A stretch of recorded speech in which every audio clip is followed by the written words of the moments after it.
Welcome to Artists Now. I'm Nicholas Lampert, but you probably already knew that. Tonight we get to celebrate Milwaukee-based artists. Two winners, Andrew and Bobby from the Nohl Show, which Polly will introduce in a sec, are presenting tonight.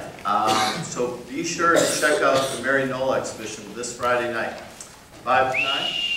At the end, 5 to 8 at the end of the gallery. It's always one of the best celebratory shows of the year. Packed, really celebrates Milwaukee's talent and this incredible program that helps fund contemporary art, and that is run and administered by the person to my right. A few things to mention. Next week we have another visiting artist. Ray Chi is presenting, who's here with us tonight. Maybe you know Ray. Ray is giving a lecture on his work, and he's a Nohl Award winner as well, so see his work this Friday night at Innova. Also see his work starting to go up outside the East Side Library. So, a couple other things to note to you. Maybe I'll just pass the mic to you. Let's just go straight into it. So, all right, so here's Polly Mars. Ballet! Hello? All right, I'm going to try to do this so you can hear me, but it's too dark for me to read, I think. Anyway, every year, as part of the exhibition of the Nohl Fellows at Innova, we do some Artists Now lectures. So we're very excited to have Bobby Ciraldo and Andrew Swant back as established fellows. They actually were emerging fellows several years ago and did a talk then, which I believe was their first public PowerPoint presentation. And it was very exciting to be there, and I'm interested to see how it's changed. I don't know if any of you got to see the 2 screenings at the Milwaukee Film Festival of Hamlet A.D.D, their new feature film. There will be another screening in November at the Union Cinema, and we hope you can join us for that. The Nohl Fellowship Program supports artists from the greater Milwaukee area. It's a really important source of sustenance for artists in this area. Awards are given out at the established and the emerging level. There's also a suitcase fund, which Ciraldo and Swant have taken advantage of in the past to help make Hamlet A.D.D. And those students are not eligible to apply for these things. Should you cease being students, you should consider looking into them. I'm also really pleased to see a number of current Nohl Fellows here tonight. In addition to Ray, I see Sheila Held up in the corner, and there may be others. I can't see you all that well. Nicholas Lampert, a 2-time Nohl Fellow. And as Nicholas said, the show opens tonight at Innova, and Sarah Krajewski, the director of Innova, is down in front, and she's been working hard at putting that show together. So I hope you turn out for the opening. Throughout the whole exhibition period, which runs through January 10th, we'll be doing a series of events with all the artists. So in addition to this and Ray's talks and more screenings, there'll be different panel discussions and things like that going on at Innova. So there may be postcards around somewhere. I actually no longer have any more postcards, but there's some down at Innova, so we hope to see you all there. Has everybody here been to Innova? Down on Prospect? Very, very important place for you to visit regularly.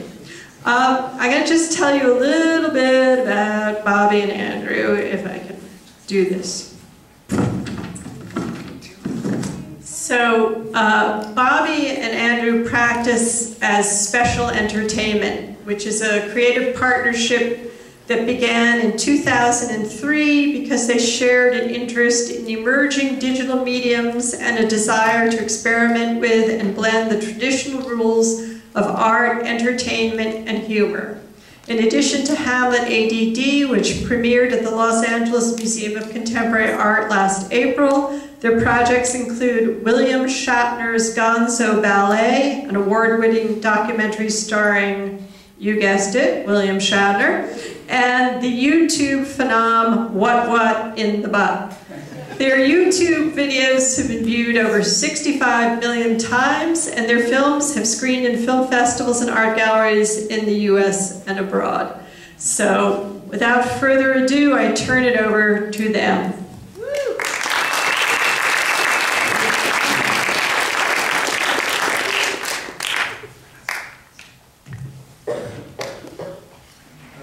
Everybody hear me? Yep. All right. Well, hello. I'm Andrew. I'm Bobby. And we got a PowerPoint tonight with a lot of slides, so I think we're going to move kind of quickly through them. And I think we're going to have a Q&A at the end. Is that right? Can people hear? Kind of. Could be louder. Is there a...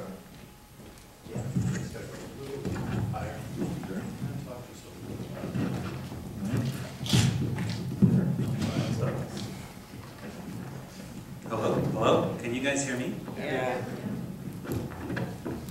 Okay, what about this? Is that better? All right. Well, little background, I suppose.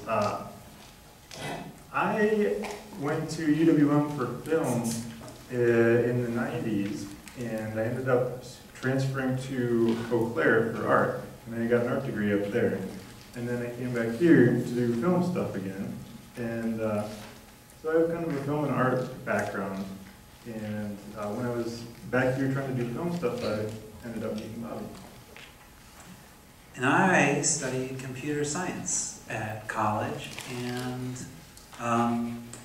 that was kind of a hiatus for me from art. Throughout most of my life, I had kind of been more into art, but in college I got really into computers.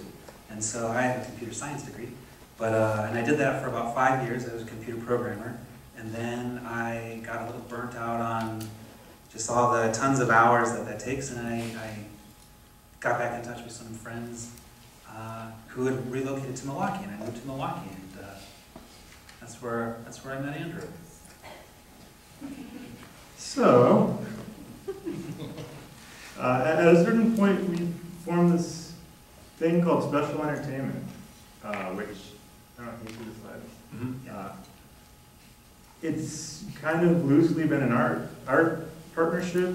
It's also a film company. It's kind of an experiment. We've done a lot of different things under the heading of special entertainment. It's nice to have like one phrase that kind of refers to both of us instead of saying Bobby Ciraldo and Andrew Swant all the time, or Andrew Swant and Bobby Ciraldo. It kind of just is one phrase that we use to sum up all the stuff we work on. Let's see.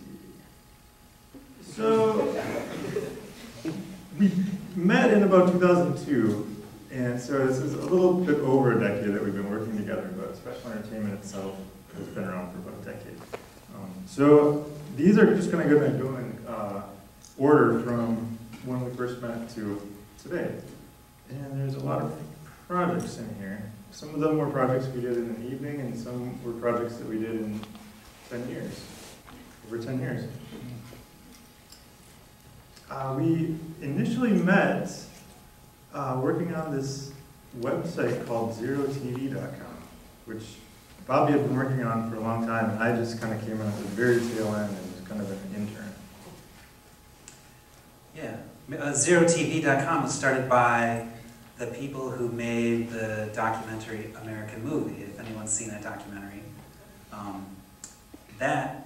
some of the energy from that turned into ZeroTV.com, and it was sort of a place before YouTube, before MySpace and all that stuff. It was kind of where you could go and watch short videos, short kind of funny videos, short films, and there was like kind of I think like what they call today casual gaming, or just kind of fun games to play on the site. And it was just sort of like a website where I a handful of us were allowed to pretty much work on whatever we wanted.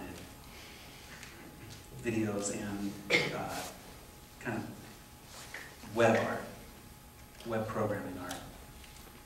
And I was living in Chicago when websites started, and I would watch these episodes appear on my computer on a regular basis, and they were so strange and funny and weird, and I really wanted to move back to Milwaukee to try to work with these people.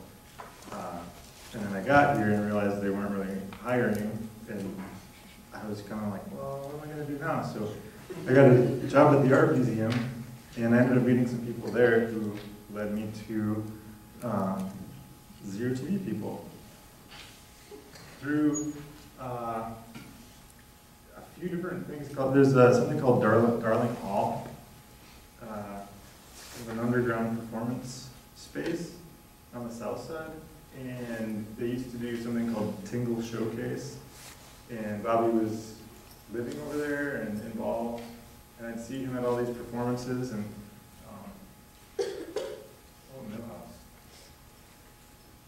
Millhouse was like a series of videos that Zero TV made.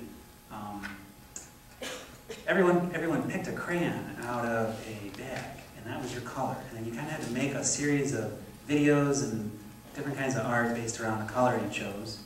Andrew, that's kind of how I originally met Andrew. He picked green? Shamrock. And so this still right there on the left is a still from the video Andrew made. Yeah, so these are just the early days when there was a lot of performance art going on, a lot of avant-garde talent shows going on. I don't know, it was fun. Let's see. And I got a studio in this building called the Milwaukee Fortress. And within a few months, Bobby got a studio there too. And Ray Chi, who's in the audience, who also worked on Zero TV and a lot of other things, they shared a studio on the 5th floor. I was on the 4th floor.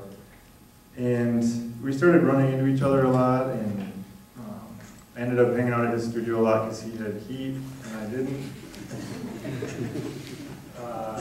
Watched a lot of movies, listened to a lot of music, and just kind of started gradually working on projects together, pretty organically.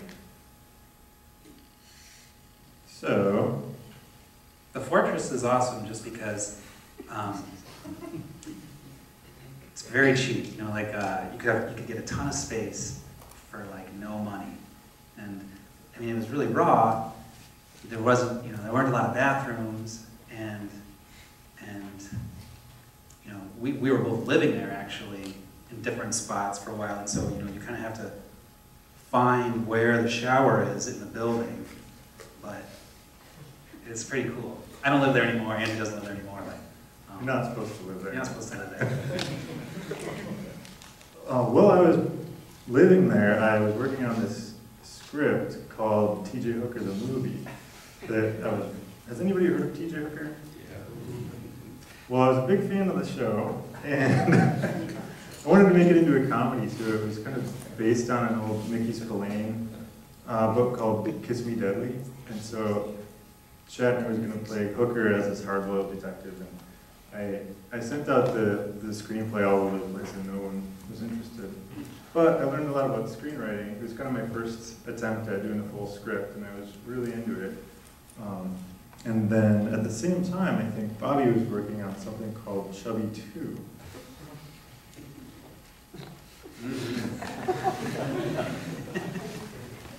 Well, I want to say that when I read this T.J. Hooker script, that's when I kind of knew how cool Andrew was, like, and how funny he was. Because, anyways, Chubby 2 was a video towards the end of ZeroTV.com's days, and I was working on it a lot in my studio at the Fortress, and then this is kind of where Andrew and I started collaborating. He was, he would help me with this video. He would offer a lot of feedback. This video is It's like 3 or 4 minutes long. It's on YouTube right now. It's very silly. But it was kind of like some of our early green screen stuff, which is super fun to work with. This is kind of where I started getting really addicted to green screen video. And I loved it. I thought it was hilarious. I was showing all my friends and kind of wanted to do some stuff in that vein because it seemed funny and exciting and weird. And then Bobby started working on another project it was a music video for Hamlet A.D.D. Superstar called Easy Pass, which had a similar look in a way. Yeah, another green screen project. And one of the first projects where I started trying to draw these vector drawings, but draw them by hand. So they look clumsy, but at the same time perfect, because vector files are, mathematical, and so you can kind of grow them or shrink them, and they just always look pristine. And so I became really fascinated with this whole idea of the hand-drawn vectors. Harmar rides a stuffed dolphin around that cartoon city. And then I had this project I'd wanted to do for a while. It was an ant farm with a green screen background. So this isn't actually it because the ant farm's been lost, and I lost the documentation as well. But it had a windmill that turned. It was animated, and clouds would go through the sky. They were animated, but it had real ants crawling around inside of it. And that was one of the first things I remember Bobby really helping me out with, and being real patient with this weird idea. Because I ended up making the ant farm myself with just a bunch of sand and glue, and it was a big mess. This was going to be a DVD that people could buy, so they could watch the ant farm on their TVs or whatnot. Kind of like those fireplace videos. So this is another green screen kind of thing. So we were kind of headed in that direction. Oh. So the next project we worked on was called Denver, and it's a audio project. And this is an idea Andrew had, where you take the top songs by someone, and then you kind of just lay them all on top of each other to see what they sound like. So we took the top, I think, 3 songs by John Denver, and laid them on top of each other and tried to adjust the mix so that you couldn't really tell which song, how many songs were in there or which song was dominant.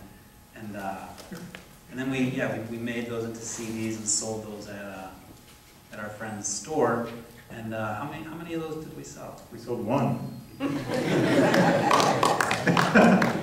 It sounded horrible. I wish we could listen to that.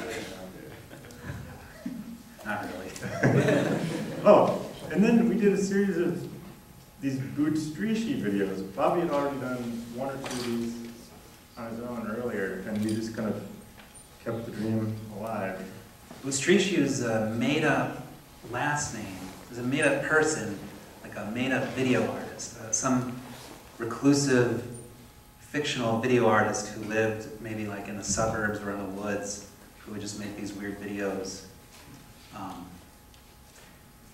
Videos like this, I think, there's a bunch of them out there nowadays, but yeah, and so, sorry, but yeah, the point was to kind of make these really weird videos, like who is this guy, and also to have a name, a last name that was impossible to remember the spelling. In fact, we could never remember how to spell it. We never remember it. It's really hard to search for the files on our computers and stuff because This lower one is something I had wanted to do for a while, where it's just a hot dog in a microwave going around and around for 30 seconds until it explodes. That's how it ends. That was kind of, they were kind of in that vein. it kind of whistles out both ends, right? Yeah, it makes a horrible screaming noise near the end. Oh.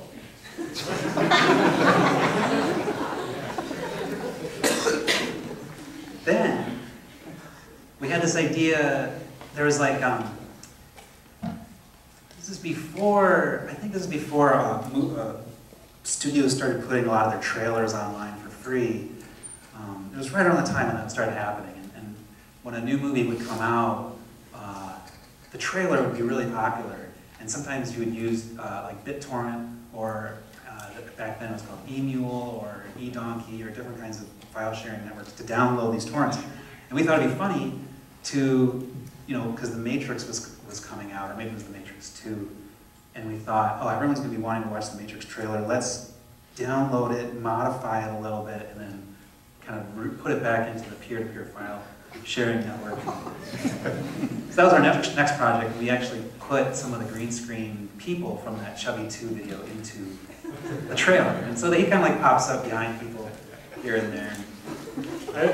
It was hard to tell how many people actually watched it, but a handful must have, and I don't know what they thought. We like to think, yeah, that a handful saw it. And then there's an artist in town named David Robbins, and he did this ice cream social project. It was actually a really long project he'd worked on for decades, and this was a short TV pilot that was shot here in town. And I ended up doing some art work on it, and Bobby ended up dancing, editing, doing a bunch of stuff. And we weren't super involved with it, but we kind of were starting to hang out together more around that time, and it was kind of a fun, long project. And we also ended up meeting David Robbins, who we ended up collaborating with on and off over the last 10 years. That's Bobby right there. Kind of in the middle on the left. Yeah, we had to learn a dance, synchronized dance. It was pretty fun.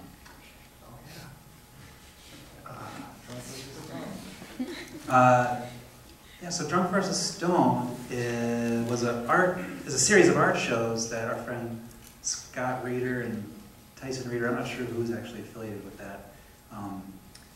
They do these Drunk vs. Stoned art shows, and they have some artists do work drunk and some artists do work stoned, and I don't think it's a competition or anything.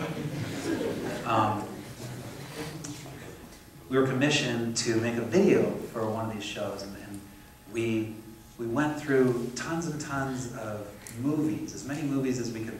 We actually rented them from Blockbuster, finding parts of movies where people are either drinking alcohol or smoking marijuana, and put together this like 2-hour-long master cut. And yeah, it's pretty fun to watch. It's kind of exhausting, but you almost feel drunk after you watch it.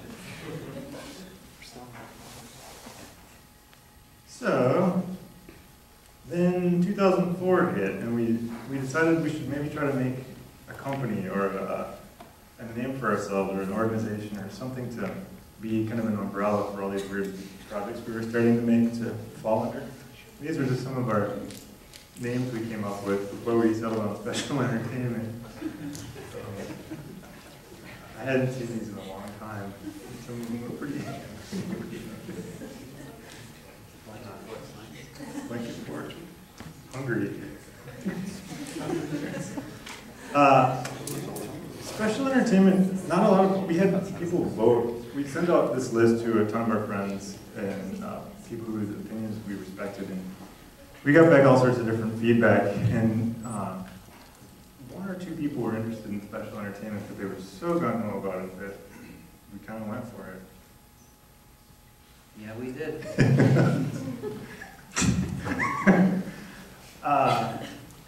So early in the year, we also decided we had done a bunch of these weird smaller projects, but we really wanted to do something that was longer format and more involved and a bigger project. And we had enjoyed some of the green screen stuff. So we kind of wanted to do a green screen Shakespeare. That was the initial idea, and then we thought, well, which play should we do? I ended up Googling what's the best Shakespeare play. And Hamlet came up, and supposedly it's one of the best narratives of all time, so we thought we should start with that one.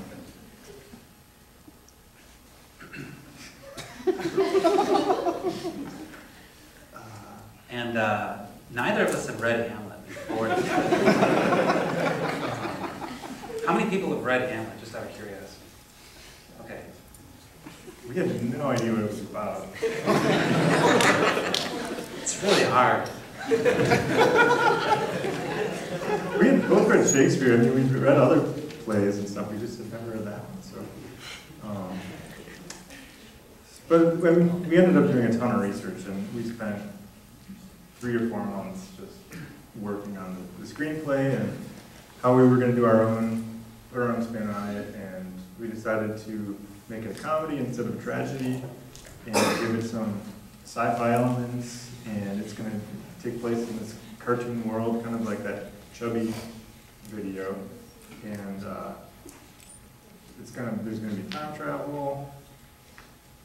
The more we read about Hamlet, it seemed like it just had this crazy reputation. I mean, like, just playing Hamlet had this prestige about it, and just the story itself seemed to have this crazy reputation as being like, you know, a play for all time, a play that will never go out of style or something like that. And so we just thought it'd be really funny to, you know, kind of poke fun at it a little bit, perform it as if the people making it had no idea what was going on, or no idea what the play, or the story was really supposed to mean.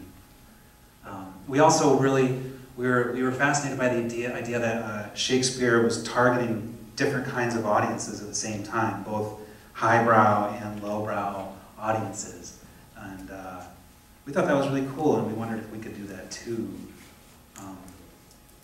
A lot of people might hear Shakespeare and go, oh, this might be a little too boring for me or something.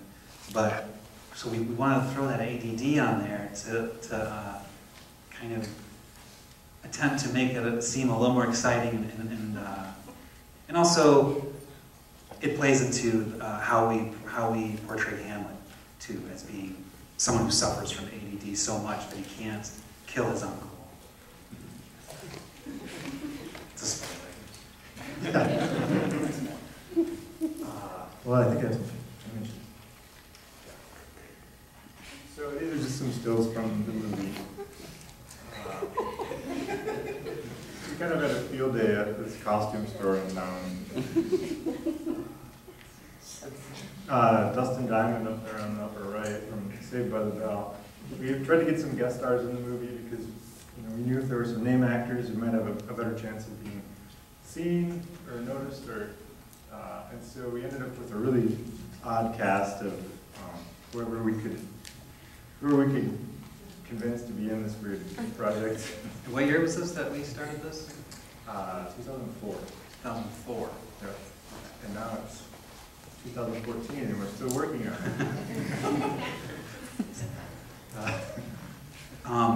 it. In our adaptation of Hamlet, we put it in a lot of time periods.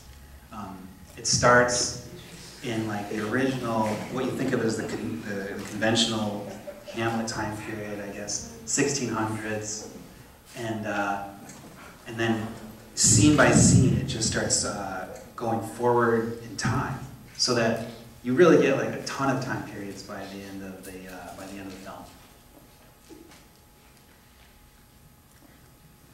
And there's Samuel. And there's there's Samuel up there. If anyone's seen the What But video, there's Samuel. And he actually was in, this is before we shot the What But video, because he still has braces on.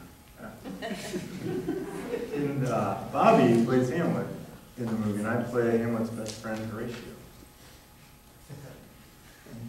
Ray G, who shared a studio with us, put up with a lot of us working long, weird hours and doing a lot of weird stuff and borrowing a lot of this stuff. And Faith Levine, who does art versus craft and a lot of other stuff, she lived next door, and we would end up knocking on her door constantly asking for all sorts of different things, lipstick, scarves, garlic, whatever we needed for a scene that we had forgotten to pick up. Anything else you want to say about Hamlet? It'll come up again later, because we're still working on it. So This is 2005, man. This is a video that there was an artist in town named Frankie Martin, and she came up with this pretty crazy video, and we just kind of assisted her. Yeah, this is basically a music video she did with a local musician named Juicebox, right? And another green screen project, and it was really kind of out there. But it's the only still I could find on the internet. And she was a Nohl Fellow when she did it. Oh, that's right. It was in the Nohl show. And she was an Nohl Fellow when she made this. And right after that, we did a music video for a Juicebox called Love Anthem, featuring him on a treadmill. has anyone ever heard of Juicebox? Yeah, okay.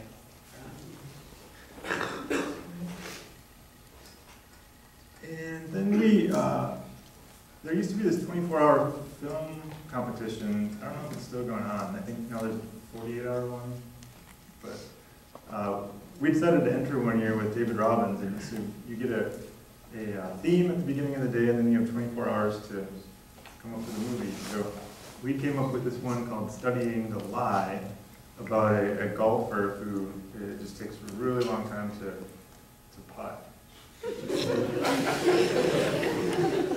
And Bobby plays the golfer, and it kind of goes, he goes down the hole at some point, and has this weird dream sequence about him. It's kind of, yeah, it's like it takes all day to putt, and then he sort of loses his mind, and then has this dream sequence about a kind of sword battle with himself. And for some reason we won. We won. And Rachie helped us edit it. But no, it used to be a really awesome competition. I don't know if they still do it. It was part of the film festival, the Milwaukee Film Festival, and it's crazy. Like, you don't go to sleep at all. You just stay up for 24 hours straight. Everyone gets, like Andrew said, everyone gets the same kind of initial seed of an idea, and then you go off, and then you come back, and everyone's made a totally different movie in 24 hours. Then you all watch them. It's really fun. So, in 2006, we were mainly working on Hamlet, like crazy. We were still shooting a lot, and we ended up shooting the whole movie one character at a time, which ended up making it take a lot longer. And it gave us some really interesting performances, kind of stilted, awkward performances that we wanted. But you know, sometimes we'd shoot a person, and then we'd shoot the person that they're talking to in the scene, like a year later, or 2 years later, or 9 years later. And so it was a really weird process. We had to keep track of where the lights were for each person, so the lighting was right, and their height and eye line, so they were looking at the right spot, and we'd shoot somebody else years later. And all the blocking and everything, it got kind of confusing, especially if there were, you know, multiple people in the scene and it wasn't just two people talking to each other. And it's pretty much just shooting and not really doing much with the green screen yet. At this point, we're really just kind of in production phase as opposed to post-production phase. We're really just shooting. In front of the green screen. In front of the green screen. Not doing anything with the footage. Yeah, just still kind of gathering. And we did one of those Doritos Super Bowl ads with some of the footage from our Hamlet movie. It's a contest. It's a contest, yeah, sorry. We weren't hired by Doritos. In fact, But they have like this hated name. it. What? They had like an annual contest to, you know, try to make a commercial that would be in the Super Bowl. I think that might have been the first one. Ours was really bad. And then David Robbins did a piece called Lift, and we kind of helped him with that a little bit. And we showed a short called Milwaukee-based at, what was that? Walker's Point Center for the Arts. And Love Square, which was the 24-hour competition for that year. Our friend Drew Rosas made it, and we both did some acting in it. And then we actually shot the What Wasn't What video at the end of 2006. But we did the editing and everything, and all the animation and stuff at the beginning of 2007 and released it on Valentine's Day 2007. How many people have not seen the What in the Butt video? You need to watch it. Do you want to play a little bit? Yeah. Or we can watch some of the making of too. That's kind of Oh, yeah. I don't know, do we play the whole thing though, or just like a part of it? just some background. We met Samuel, the guy on the right, and his friend Mike Stasny, who's his music producer here in Milwaukee. And Samuel performed the What in the Butt song a cappella in front of us. And he was really excited about it. He was like, check out this song. And we were like, whoa, okay. That could be like a really funny song with just the right video and stuff. So we brought him to our green screen studio. I think first we shot him for Hamlet. He plays a small part, and kind of like Star Trek, he plays sort of like a gender-bent Uhura character, where he's sort of a male communications officer. We brought him into the green screen studio and we shot him in 3 different outfits, and we didn't really know exactly what we were going to do with the video, but it was a lot of fun. And then he took off back to Chicago where he lives, and then we worked on this video for, I'd say, like 4 months, 3 or 4 months. Yeah. So, I don't know how loud this is going to be, but I'm going to press play.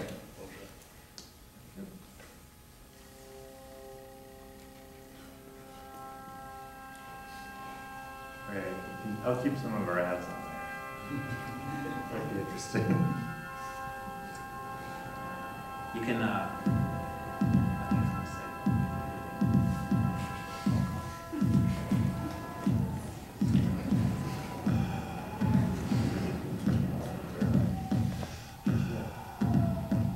That's all I want.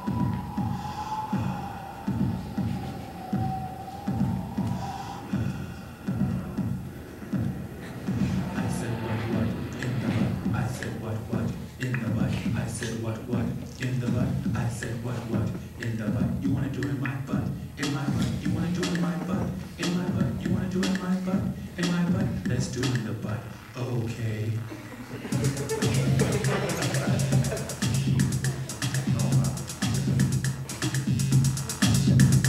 I feel you watching me over there, come to me, if you care, don't sit and stare, it's just not fair. Make your move if you dare. What the?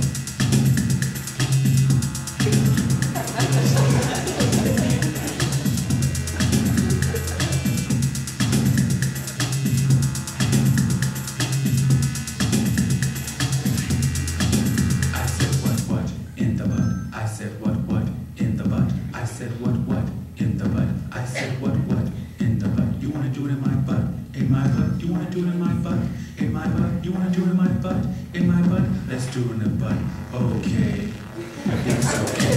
You have a little fight.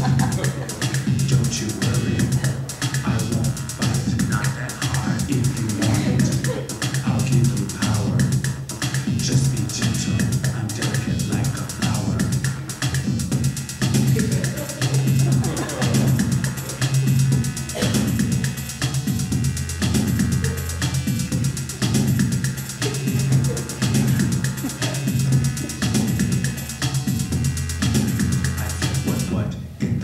I said what in the butt. I said what in the butt. I said what in the butt. You wanna do it in my butt? In my butt. You wanna do it in my butt? In my butt. You wanna do it in my butt?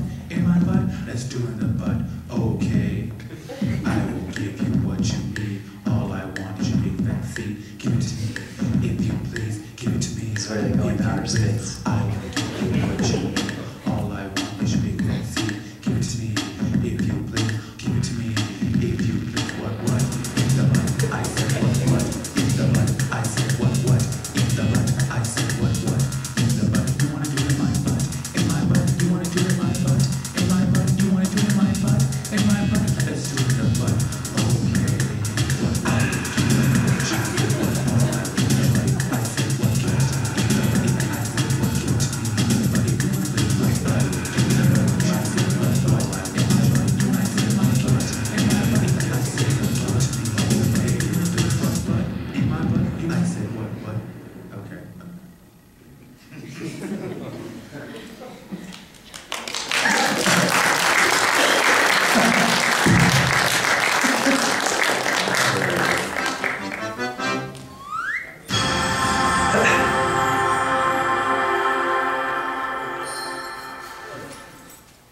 So, We didn't really know what to expect when we uploaded that. We thought it was going to make a bunch of people mad. And it did, it made a lot of people mad. But a lot of people thought it was great too, and it ended up getting like a ton of views, which is really cool. And I think it's over 55 million or something. It's crazy. we uploaded it 7 years ago, and I think we still get 10,000 views a day, which is crazy. This thing. You can, by the way, you can call, or you can have Samuel call you. You can pay $10 and have Samuel call your friends or your family on their birthday. Or Valentine's Day, or whatever, any occasion you want. I just want to throw that out there. There will be more of this kind of thing later, but we tried to make Samuel into a star. That was one of our objectives. So after this video started to get popular, we thought, what else can we do as it, like, kind of to milk it, but also because it just seemed ridiculous. And so we came up with a bunch of, we started selling merchandise at a certain point, phone calls, did a whole bunch more videos. We had our friend Mike Stasny, who wrote the music for What in the Butt, interview him in a bunch of videos as if, it was a formal interview, but it was all kind of staged and fake. And it kind of worked in a way. He ended up having some sort of a star status. It's neat, it's neat nowadays how you can kind of pretend that someone is a huge star right out of the gate. A lot of people just believe it. They just see, like, we could use the green screen to create a very fancy-looking interview set. Looks like Entertainment Tonight or something like that. Oh, and suddenly it's like, wow, this guy Samuel seems legit. But really, we're just kind of making it up. He's a flight attendant. Yeah. And right here, we're cutting out cutting a heart out of construction paper, and that's what he ends up taking a bite out of later on. The video's kind of funny, the making of. Well, yeah, we put a making of video of this last year for our 50 millionth view, and I think it's kind of. I think people were surprised that it was just two guys, and there was no crew or there's no record label or something weird behind it. Should we watch a little bit of it or no? I don't know, we should get through it. Maybe we should keep going slow. We had to make an LLC for the video and the company and stuff once it started to kind of gain some traction, and that was interesting to figure out. Then the same month that we uploaded the Samuel video, we ended up getting involved with this weird Shatner Ballet project.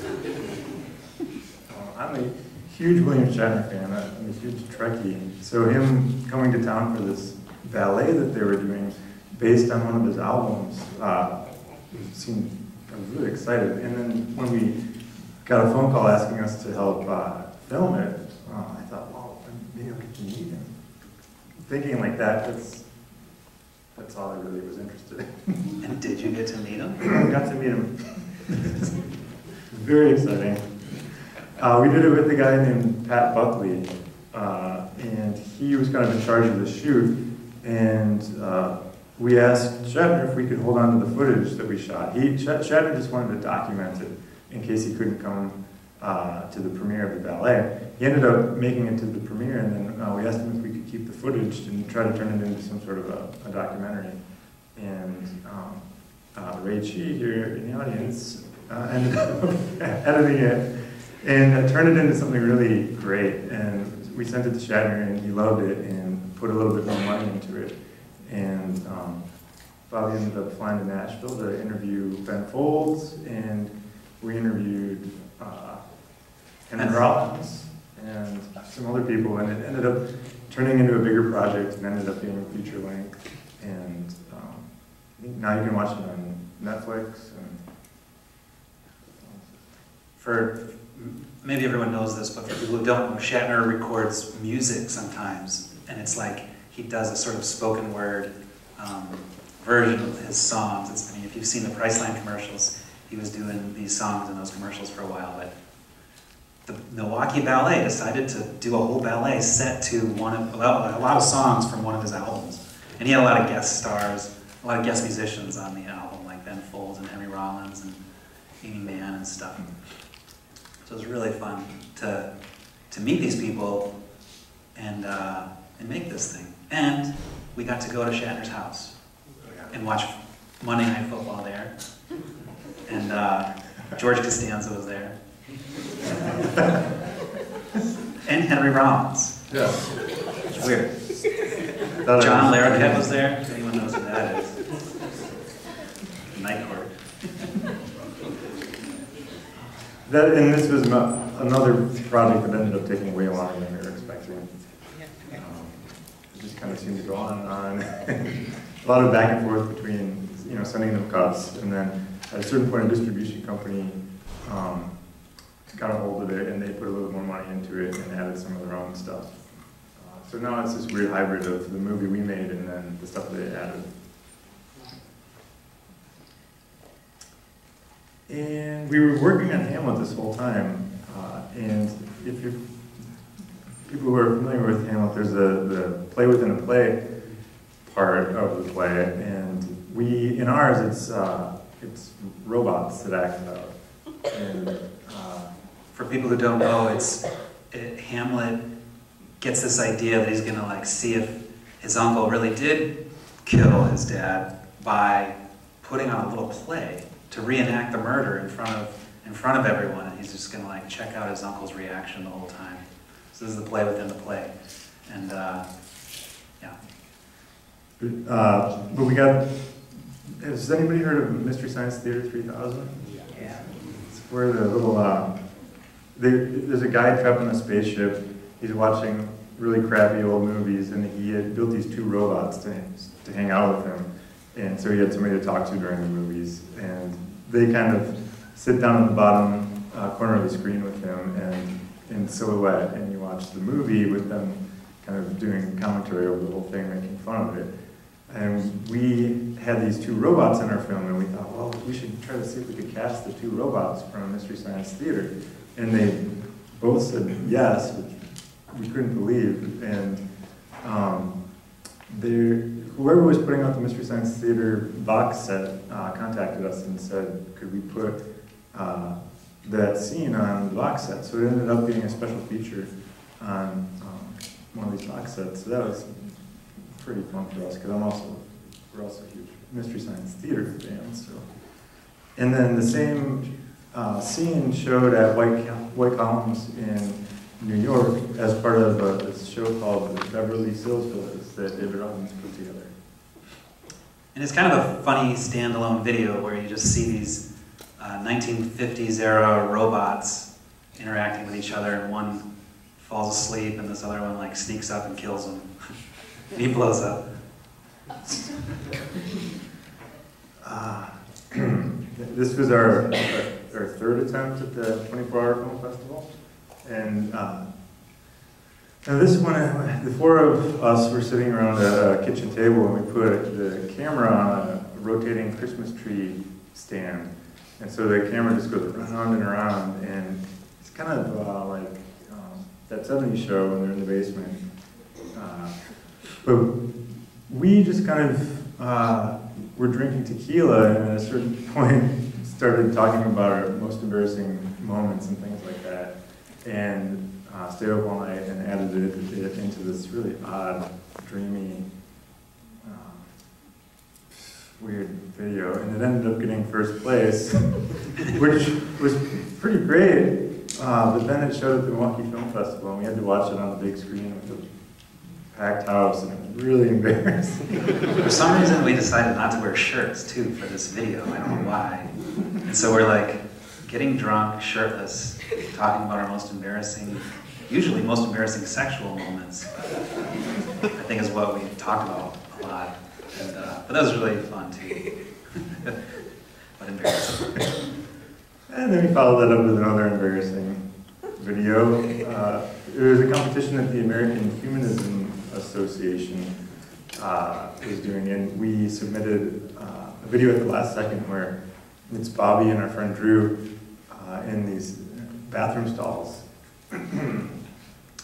And one guy's explaining humanism to the other guy.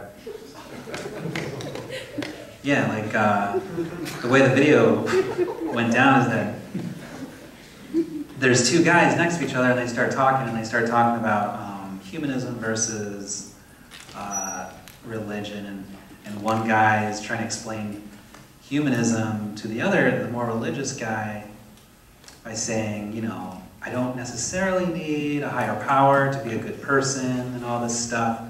And then the other guy, the religious guy, is like, no, that's not right. You know, you need a higher power to be a good person and all this stuff. And then he runs out of toilet paper. And he has to ask the humanist guy to hand him some toilet paper under the stall, you know. And of course he does, you know, because like, it's just a nice thing to do. And, you know, you don't necessarily need to have a higher power to do that. Weekend in Iowa. It was really weird. I just threw this in because it seemed it's important. It seemed important. It was just David Lynch talking for 2 days and about how he works, and then Donovan played some music. And where this is at the Maharishi Institute for Transcendental Meditation. It was for filmmakers. They thought 200 people would show up, I think, because that's what they were prepared for. And over 1,000 people showed up. And they seemed kind of overwhelmed with the amount of people there, and they were all filmmakers. And they were trying to get people to get into transcendental meditation. Transcendental meditation seems really cool, but it did seem a little odd there.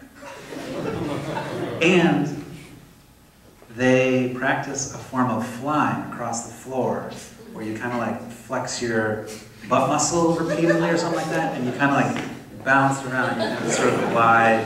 And outsiders aren't really allowed to go and check it out, but you can see videos of this online. It's interesting. Some people get really high too. I don't know what it has to do with transcendental meditation.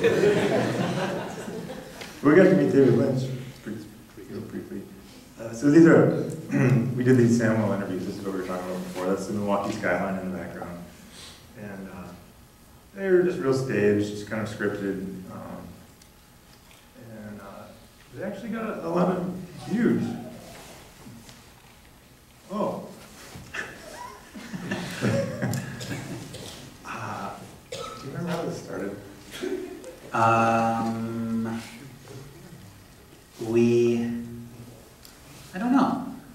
We somehow got the domain name belongnow.com and thought it would be funny to have the page just have like a spinning hourglass or you know, a spinning wheel, whatever your computer you're using, just, and it does that forever. It doesn't do anything else. You just go to the site and it shows you the hourglass.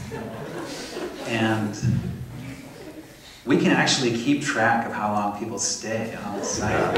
Some people watch it for 30 seconds, some people watch it for 2 minutes. Yeah. And I don't know if they're waiting for something to happen, but it was kind of an art project. But shortly after we did it, we found out there is this thing called the Long Now Foundation, who has the longnow.org. And So we probably do get some of their visitors, and they probably get some of ours.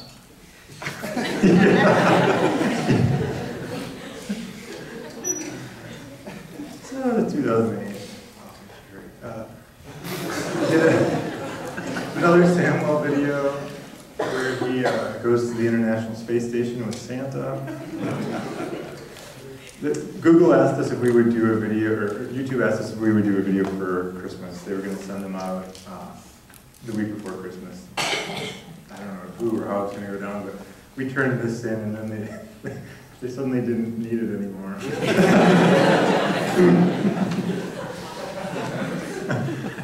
Thanks, guys. But then we did another Samuel video. It was another of the Doritos Super Bowl ads.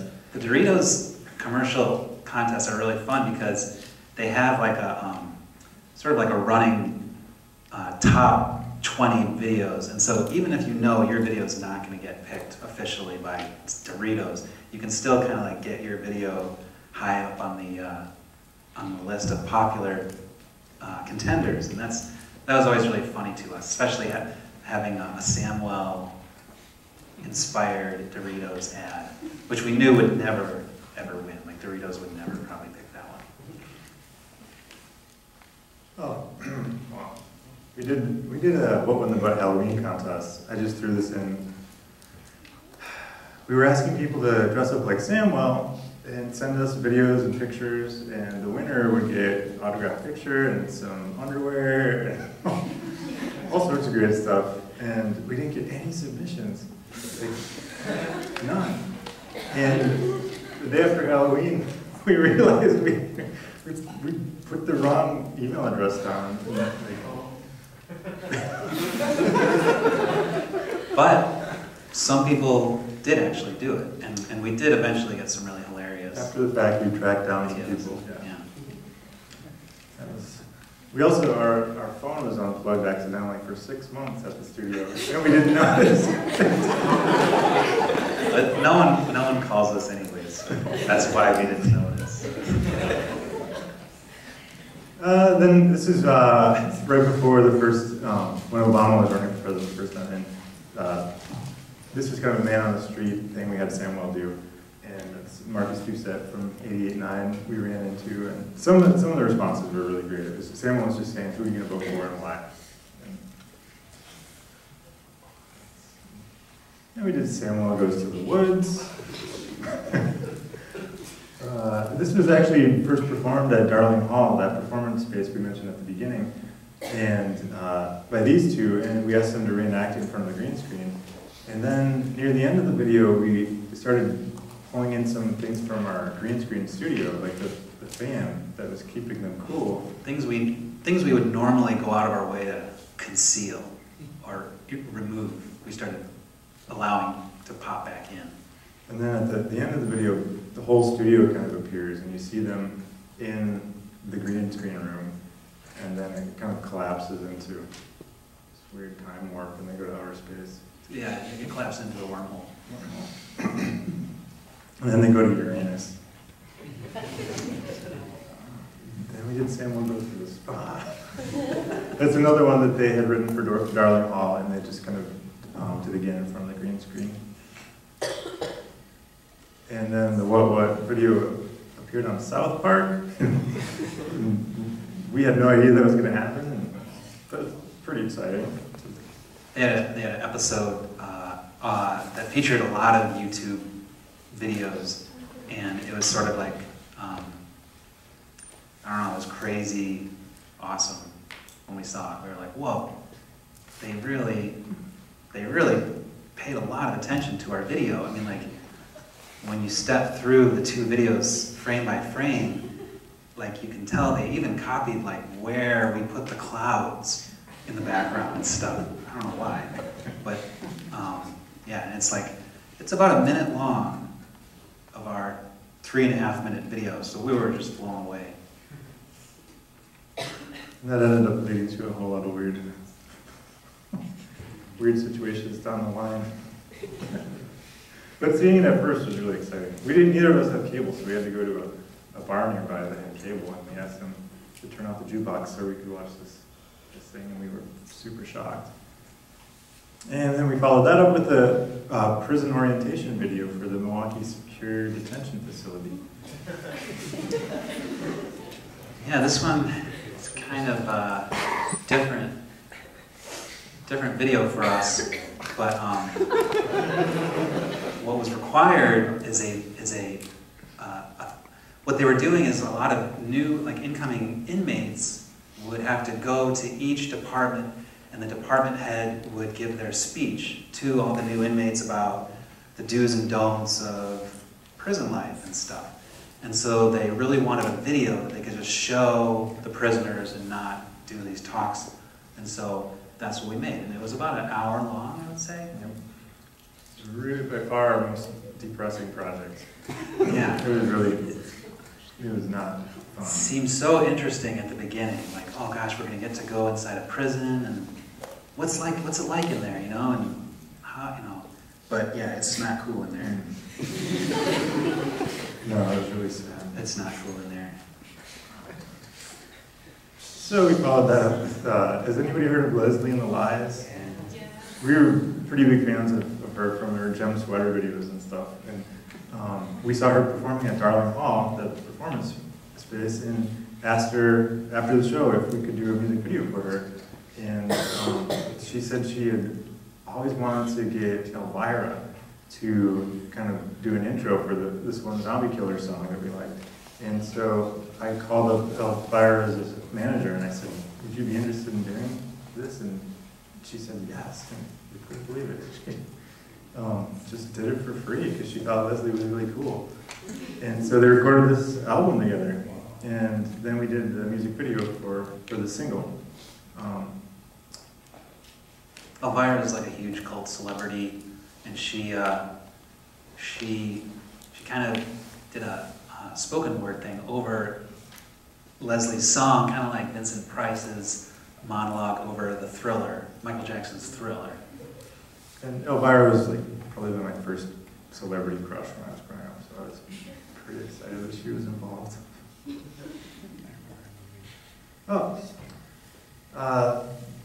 Has anybody heard of Bill Rebane?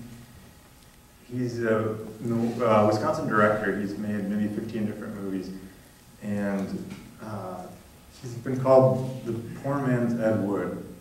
His movies are horrendous. But he's somehow got distribution for all of them, and we called him up and asked if we could get the remake rights for one of his worst movies called The Demons of Ludlow. And it's about the plot is about a haunted piano, and the piano is haunted by pilgrim ghosts. And we're going to try to remake it as a comedy. So that's one of our next projects, but around this time we got the rights to it, which we couldn't believe. And we're not totally sold on the title Demons of Ludlow. We're thinking, because there's pilgrims, there's a piano, we're thinking something along the lines of Pilgrim's Pianists. Pilgrim's Pianists or Pilgrim Pianists? Or Pilgrim's Pianist. We can't quite. Pilgrim Pianists. Probably gonna have to do a full. They come out of the piano as kind of like these zombie pilgrims. And Then we did these rejected Miller highlight ads that Miller did not ask for. And they're still on YouTube if you can find it. It takes some hunting, but they're out there. And when we were shooting Hamlet, at the end of each shoot, when Bobby was still in costume, I would give him a highlight and say, okay, we're going to do a Miller highlight ad now. We'd come up with something on the spot.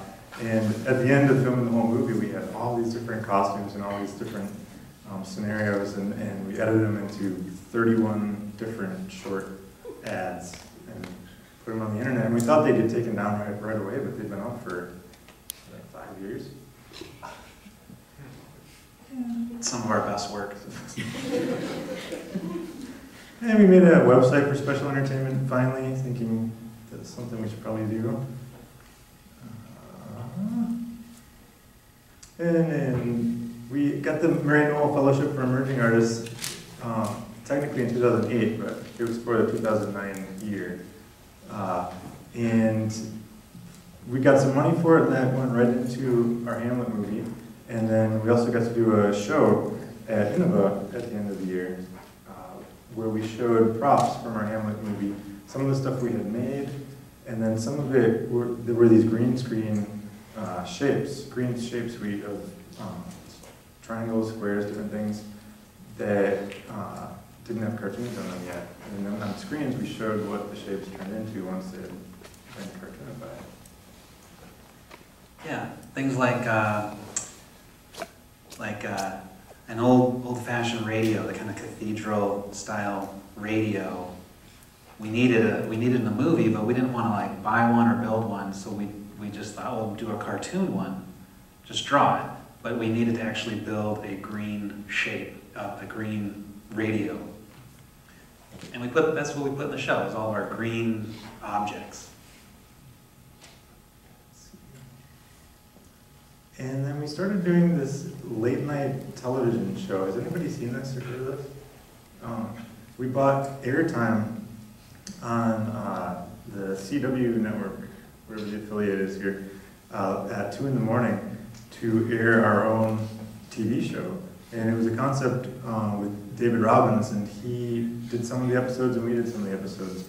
And they were just kind of aired sporadically at 2 in the morning or 2:30 in the morning. And they were just, each episode was completely different than the previous one. And sometimes they were animations, sometimes they were a whole bunch of shorts of things we've done in the past that we kind of compiled. And the best part for me was hearing friends talk about this weird thing they saw late at night after they got home from the bar and they were flipping through the channels. And we were like, oh, we made that. We saw it. It worked. It's really fun too, because it's like, it's putting something on the air, like legitimately on the air, where you just need a TV antenna to pick it up, you know? Yeah, because I mean, stuff like that's kind of been done, I think, a lot on cable access, but you cable. We were excited about this because anybody can watch it. And this is like usually when infomercials are playing, and it's very affordable time slots. And then we got involved with, the whole time we were supposed to be working on our Hamlet movie, we kept getting sidetracked by all these projects constantly. We got involved with this modus operandi movie that our friend Frankie Latino was making, and we just slowly got sucked in to this production and ended up doing a lot more work on it than we were anticipating when we got involved, but it ended up being a really fun project. And the cool thing is we got to fly Danny Trejo into town. He's an actor, has been in a lot of stuff. Most people know his face, not a lot of people know his name, but he's in Machete and a lot of other films. But that was really cool. We got to fly him to town and work with him and stuff. And took him to Summerfest. Right here he's about to put a corkscrew into that guy's eye. And then he puts a stick of dynamite in the eye socket. Oh, the funny thing about this poster, the distribution company made this poster, and I don't think anybody in the whole movie ever holds a gun, but they gave every single person a gun.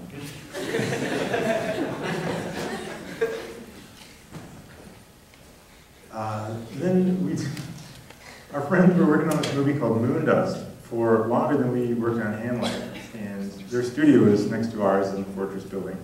And one night we broke into their studio and shot our own movie on their sets, and they still have no idea that we did that. And we have yet to release that project, but I included it here because I almost forgot about it. And our friend did a movie called Rocky Trails that we got involved with a little bit, and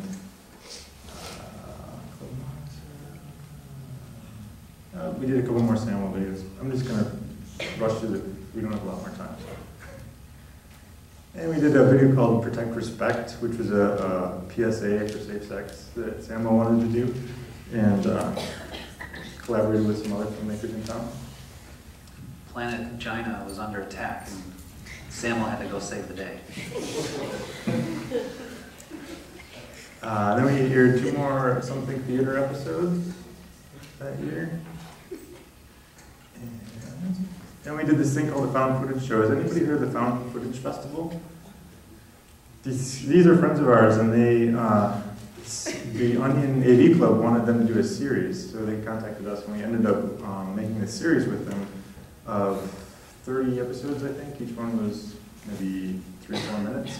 What they do is they go around to thrift stores and rummage sales, and they find random VHS tapes and look for just the most hilariously weird videos they can find, and then they actually have a live stage show where they show all these videos. But this was a green screen version that we did. And we shot in front of a green screen, and we just kind of basically put them on a couch, a very kind of like beat up couch. Yeah. And they just introduced all these weird clips they had. And then Samuel was on Tosh.0, and we actually were in contact with the producers of Tosh.0 a lot because they were going to do a longer segment that was going to be about the making of the video. And they interviewed us, and we gave them a whole bunch of footage and behind-the-scenes stuff. And then right before the episode aired, they cut everything out about us and just interviewed Samuel, which was fine because it ended up being really funny. He interviewed him in a sauna. But it was really fun. Doing on TV. It was awesome. And then we did an app called Shaky Advice from Samuel. Kind of a magic 8-ball concept where you shake the phone and Samuel gives you advice. He pops up. We made like 30 short little videos of him answering yes or no questions. So he pops up giving you funny advice. It's $1. 99 cents, but yeah, then we did a bunch more Samuel videos. And some more Something Theater. And then we did another Shaky Advice app, similar to the first one, but with Neil Hamburger. And then this porno company contacted us, and they wanted to do a What in the Butt porno, and wanted to use our backgrounds, so we ended up licensing the backgrounds to them.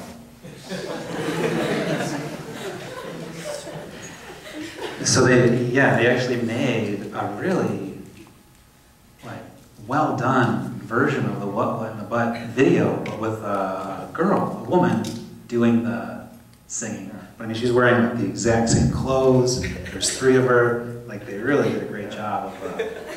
And you can watch it on YouTube because there's no porn in that segment. Yeah. It's a standalone PG thing. Skin Diamond.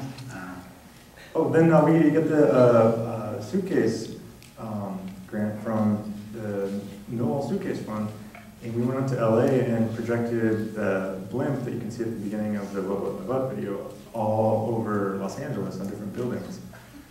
From this van, you can see down here. We're inside the van projecting it. Sometimes it got really big. We ended up showing we videotaped it and took pictures, and we showed documentation of this projection evening the next night at a gallery. We were projecting it onto as many big cultural institutions as we can think of, and also we included the Scientology Center in there for some reason, and that's where we actually got chased away. They were not into that, what we were doing. The Disney Concert Hall wasn't really happy either. Yeah. And in the same trip, we went to Richard Simmons' studio, Slimmons, to try to wrangle him into being in our Hamlet movie. And he said no. For the umpteenth time. I mean, we've been trying for years to get Richard Simmons to be in our movie, and he just is always like, I don't do stuff like that. Yeah. We tried. We tried really hard. Then the Found Footage guys did this short called Blue Man with Morgan Spurlock and Ken Burns. And it's kind of a mockumentary about making documentaries and how sometimes they have hire a guy to be this bridge between two segments that aren't fitting together well in the edit, and this Glue Man character is the best of all time. The guy who can segue from one segment to another, and it ended up being really weird. But Bobby plays the director, Nohl Ciraldo.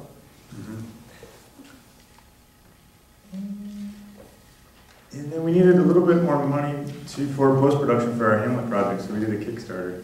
And we did a Kickstarter video where we gave a tour of the Fortress building. It's based off of a Pixar tour. It's a special feature on one of the DVDs from some Pixar movie. Monsters, Inc.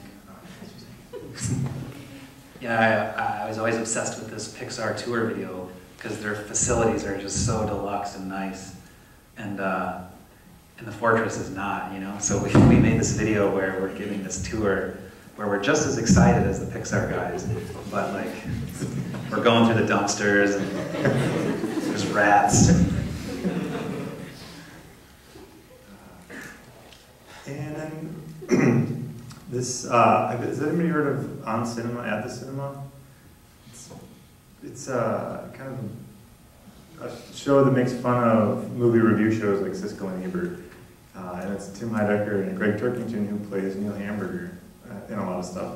And they seem like they've never seen a movie in their lives and know nothing about film, but they review a ton of movies. And they wanted to do an app based off of their show. So Bobby kind of came up with this great concept to have a ton of reviews, like 17,000 reviews. So you can look up just about any movie and they'll have a little audio clip giving a review of the movie, so you don't know if it's good or not. Yeah, it's the idea that their show, their reviews on their show are so bland and could be referring to any movie that we had them record all these little snippets that the app kind of just grabs from randomly to concoct unique reviews for just about any movie out there. We kind of pulled a huge list of movies from Wikipedia, would you say 17,000?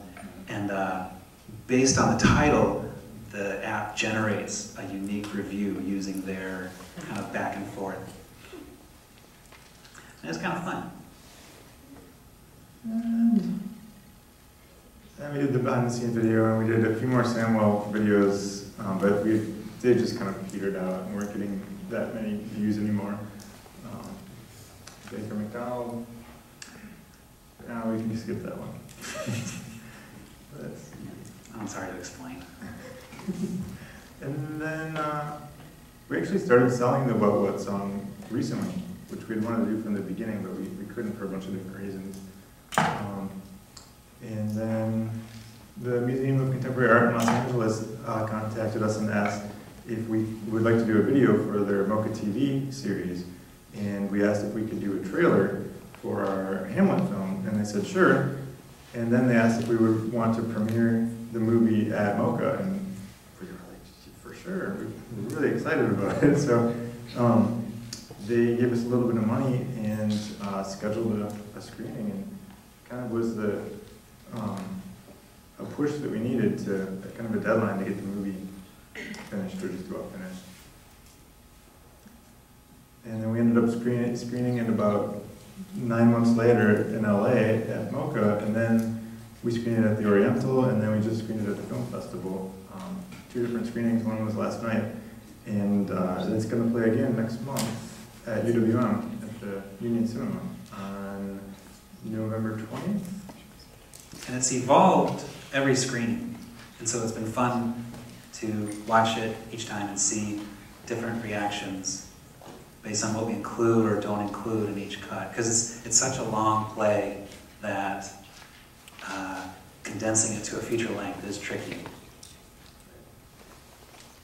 And then we got the Nohl Fellowship this year for established artists, and our Innova exhibition is Friday night, and then we have the screening too. And we really needed, it was really great for us to get the fellowship this year because it coincided with us having to finish the movie for MoCA. And so we put the money we got into the movie, and then it was also, we had some drives and helps and motivation, and then we knew we were going to have to show it at the end of the fellowship here too, so yeah, that ended up being really great timing, I think. Please come see it when it screens at the UWM Theater. And we'll just leave you with our future projects. We want to start a talent agency, and a detective agency, and Pilgrim's Pianist, and a Hamlet web series. I don't know if I mentioned it, but we said that? I don't think so. The full version of our Hamlet movie is 3 hours. The cut we've been showing is 90 minutes. So the 3-hour version we're going to cut into 50 episodes that are going to be on YouTube probably. And I think they're going to start airing this winter. And we're hoping that like our adaptation of Hamlet becomes like the de facto standard that like all students will refer to when they're studying. Because I don't understand how any other version could compete. That's it. Anybody has questions? We don't do a lot of public speaking.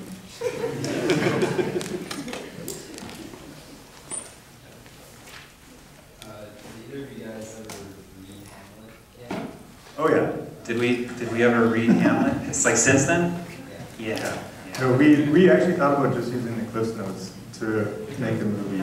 Because we kind of wanted it to be for an audience that would just need the plot points, need to know who is who and how it all went down, just real simple. But right away we realized we really had to research it. And we ended up getting really into it, into a ton of research, and kind of picked it apart. And spent 4 months working on the script. Using the original text, we just kind of slaughtered it, but it's mostly the original text. And the pentameter is all gone because we had to take so much out. I think you can still, maybe get like a B on a test if you didn't read this. But watch it over. We should read it and then watch, Yes. Yes. So I was just wondering about the Hamlet A.D.D. Why did you guys have to film each person talking one at a time? Like what was, you said one at a time, and then years in advance you had to. We didn't have to. It was kind of just a choice we made. It makes some things a lot easier and some things a lot harder. Like when it's just 2 people as the crew doing the camera and the sound and lighting and all that stuff, it's easier if you just have one person, one actor to deal with, as opposed to having 3 people. And plus, the green screen that we built was pretty small. You really had this much room to kind of go back and forth, and so it really didn't accommodate a group of people. And it also allowed us to have a lot of flexibility later. You can put 2 people side by side, you can slide them around, it's like a collage later on, versus if you shot them at the same time, then they're kind of stuck together. But it does make some things a lot harder. If it was just 2 people at once, you might have 3 takes of everything they say, but when it's individual and you're doing 3 takes of everything, now it's doubling, you're doubling the amount of takes. And then in some scenes there's 3 people, and then the number of takes starts going exponentially. So it solves some problems, but creates other problems. And we were, like you said, we were the whole crew, and we were working with mainly non-actors. And I think it actually ended up helping because a lot of the actors, they're not actors, so they were kind of nervous about being on camera at all. They're especially nervous trying to pull off Shakespeare. And so I think just having the 2 of us be the whole crew helped a lot because it was really intimate and we could spend time with people. And but then Bobby's in almost the whole movie because he plays Hamlet, so then it was just a crew of 1 for a lot of it. I mean, Bobby would be in costume and running around doing lights and stuff, but so that was real intimate. And then for the scenes with both of us in it, we just used a remote control. We didn't even have crew or anybody. Would you show a trailer or a clip from it? Do you have anything? We do have one, it's about 2 minutes. There's no way I can follow up this talk with a respectful lecture, so keep going. Okay. Should we really show it? Okay. You want Yeah. I'll answer another question while he's pulling it up. Yes, sir. Yeah, I'm interested. Technology's changed a lot in the last 10 years. So how has the advancements affected the way you work and the work you do? As far as hardware, software, equipment, cameras, stuff like that. Yeah, it's a good question. Well, when we started Hamlet A.D.D 10 years ago, we shot it with an SD video camera. Basically, I lost everything. Sorry. But the final film is in HD, so we actually did have to figure out a way to deal with that, you know, having started it so long ago and finishing it so much later. It caused a headache, but I think we figured it out. But yeah, that was a big problem. The backgrounds that we're doing for Hamlet probably wouldn't have been possible 10 years ago. Like, it was all done in After Effects, a program called After Effects. And After Effects has evolved over that 10 years, and it was only recently that it started looking really cool to use the built-in virtual lighting and shadows and stuff like that, versus, you know, compared to 10 years ago. So it was kind of cool to wait before really doing a lot of the post-production. Yeah.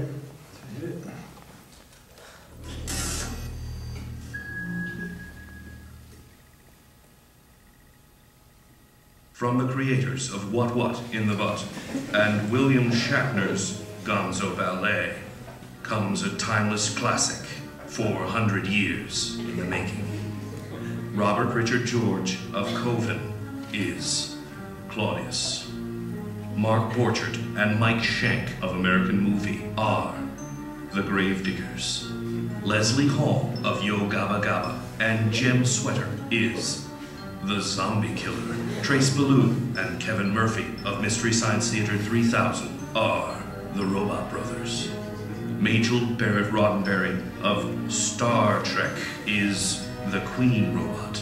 Sam Webb of What in the Butt and Modus Operandi as Uhura. Dustin Diamond, who was Screech on Saved by the Bell, the college years, Saved by the Bell, Hawaiian style, and Saved by the Bell, the new class, the return of Screech, is Bernardo. Legendary comedian Neil Hamburger of Tenacious D and Tim and Eric Awesome Show, great job, is Osric. Mark Metcalf of Animal House and Buffy the Vampire Slayer is the Mailman. And introducing Bobby Ciraldo as Hamlet A.D.D.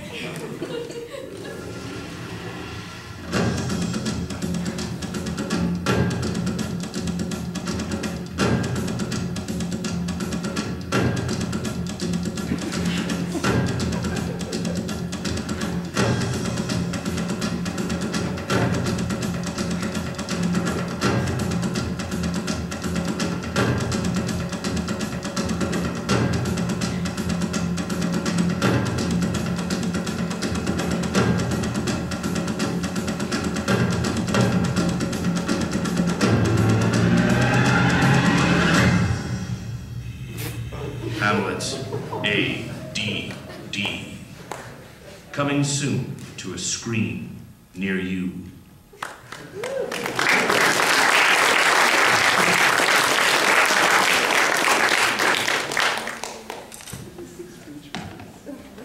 Any other questions? Seems like you guys have a lot of ideas. How do you know what to choose to move forward with, and how do you know that it's Well, we don't always make the best decisions. I think some things just sound like fun, and they sound like they're going to be easy and quick, and so we say yes. And then usually they're not easy or quick. That's happened to us a lot over the years, but it's a really good question, and we struggle with that, you know, like, but it helps there being two of us. When it's just one person, sometimes you can like debate whether your ideas are good forever, which ones to run with, which ones to kind of like wait on. But I think it's been really great being two of us because it becomes a little bit more of a slightly democratic vote in a way. Yeah.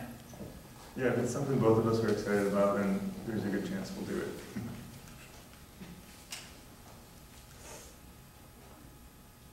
Anything else? Oh. Yes. How do you support yourselves? Not very well. The Mary Nohl grant has helped us a lot. It actually really has. You know, we do these like YouTube contests sometimes, but yeah, we did make some money off of the What Wasn't a Butt video and all the weird Samwell projects, but not a lot. I mean, it was just enough to kind of pay for our studio overhead and internet and stuff like that, and we never really took any of it home. But you know, odd jobs here and there. We got paid for a handful of these projects, but not a lot. So it's just kind of the prison video, like for example, was a paying job. yeah. The found footage show, The Onion, paid for. Gonzo Ballet, there was like not really. No, we haven't made a lot of money off of any of those really, but we just can't stop doing it. Our rent is really cheap. Yeah, it's really cheap.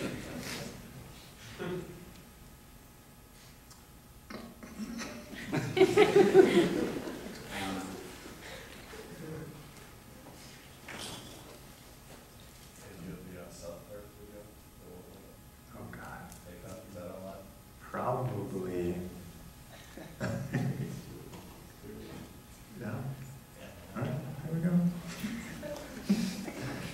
While you're searching for that, is this detective agency, is this going to happen? Thornwood and Meadows, Yeah. Yeah. but You got a mystery? Yeah. only real mysteries, please. Yeah. See.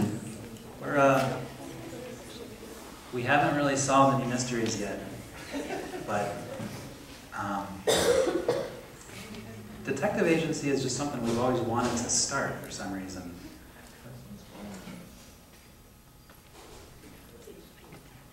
I'll try this one.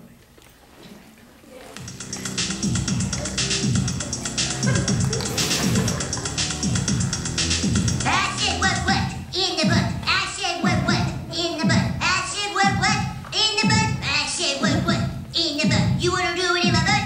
In my butt? You wanna do it in my butt? In my butt? You wanna do it in my butt? In my butt? Let's do it in the butt. Okay. It's okay. And if you have a little fight, don't you worry. I won't fight.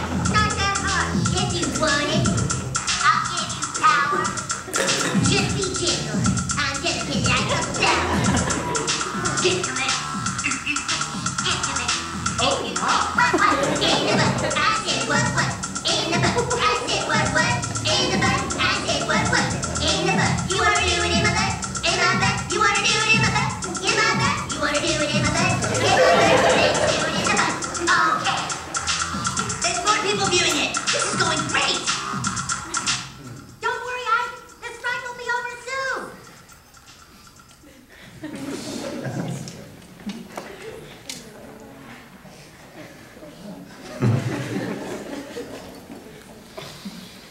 What about the making of the What video? Yeah, well, I don't know, we can show the making of. I know we're running really late, but okay. If you're interested in the making of this video, there's maybe 3 minutes of us in the studio.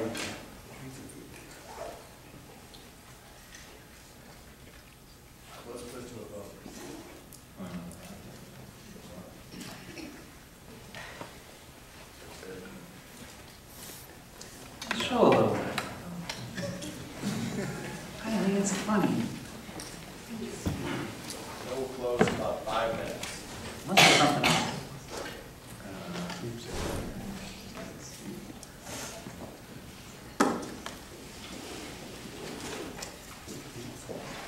the favorite project you've worked on?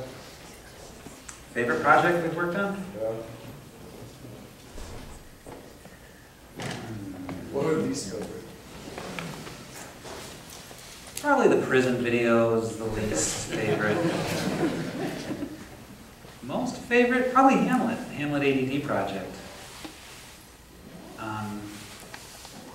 The humanism video was very fun. Okay, so this is like, this is just a little behind the scenes vignette about the What video.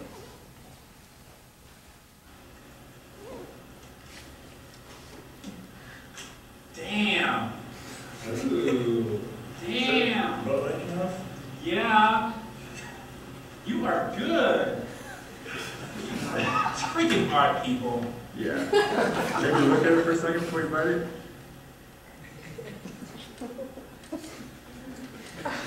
Yeah, maybe after you bite it, look at the camera, maybe look up to your left real quick, like snap your head to the left.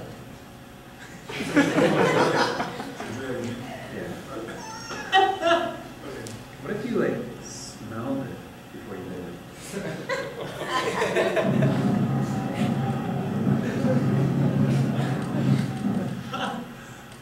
Okay. Okay. You like, okay. And rolling.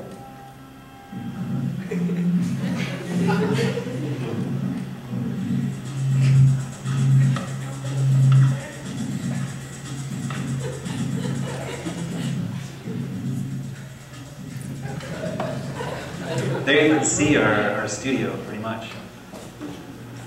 I need a little faster than that. Treadmill. That's crazy. And we have a treadmill for walking shots. We dismantled the handles from it, so it's a little dangerous. Oh my God, go the other way. Oh!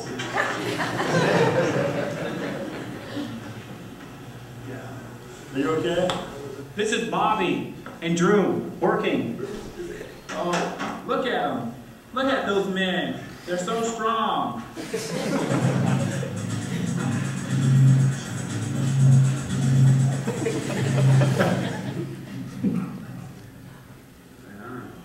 We're done.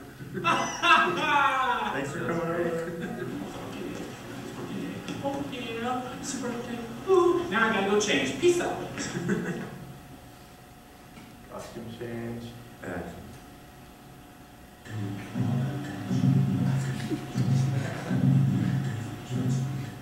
Speed.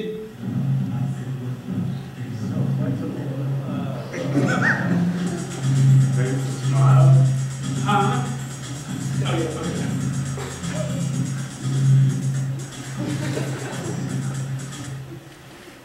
We were picking rose petals off of a bunch of roses. We didn't know you could actually go buy like rose petals.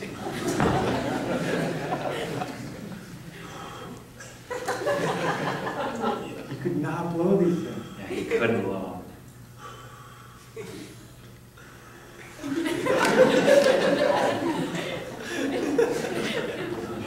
I had to try it. Like, how hard is this? God damn it! Looks really nice. Yeah, start looking at the camera kind of seductively and then look down at the flower.